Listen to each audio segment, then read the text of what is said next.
حضرت علی بیٹھے تھے، حضرت ابو بکر صدیق آ گئے تو دیکھ کے مسکرانے لگے.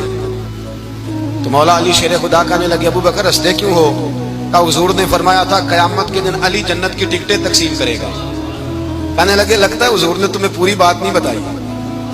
تو ابو بکر کہنے لگے پوری بات کیا ہے؟ فرمانے لگے مجھے نبی پاک نے کہا تھا علی جنت کی ٹکٹ اس کو دینا جو ابو بکر سے محبت کرے گا. اس کو ٹکٹ دینی ہے جو ابو بکر صدیق سے محبت کرے، اس کو ٹکٹ دینا جنت کی. ان لوگوں کا پیار، ان کی وفا. اور پھر عجیب لوگ چکر ہے، لوگ کہتے ہیں حضرت علی کے حق پہ قبضہ ہو گیا. علی کو اتنا کمزور نہ سمجھو، شیر خدا کو اتنا. اگر حسین ابن علی نہیں قبضہ کرنے دیتے یزید جیسے ظالم کو، تو علی المرتضیٰ شیر خدا کے سامنے کو ٹک سکتا ہے؟ حضرت علی شیر خدا مشیر رہے جناب صدیق اکبر کے، وفادار رہے حضرت فاروق اعظم کے، اور پھر حضرت علی رضی اللہ تعالیٰ عنہ محافظ رہے حضرت عثمان غنی کے.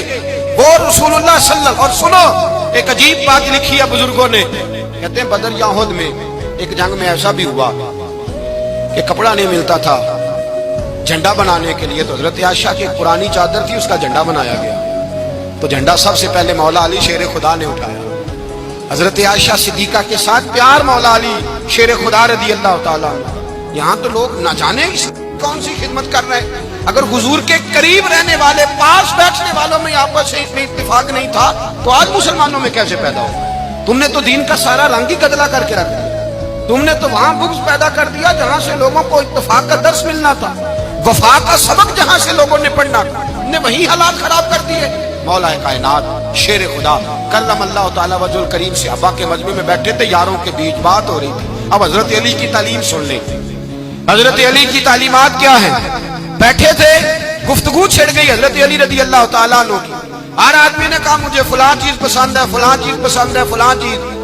تو پوچھا علی آپ کو کیا پسند ہے؟ حضرت علی کہنے لگے 3 چیزیں پسند ہیں. کہا کون کون سی؟ فرمایا ایک میرا دل کرتا ہے کہ روزہ گرمی کا ہو.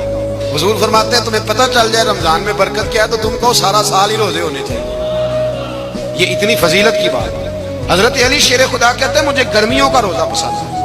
اور پھر حضرت علی شیر خدا فرماتے ہیں مجھے پسند یہ ہے کہ میں اکیلا کھانا نہ کھاؤں، جب بھی کھاؤں میرے ساتھ کوئی مہمان بیٹھا ہو. یہ میری پسند ہے.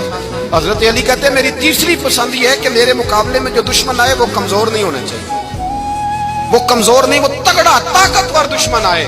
فرماتے ہیں مجھے مزہ تو آئے نا رب کے رستے میں جہاد کرنے. تگڑا دشمن.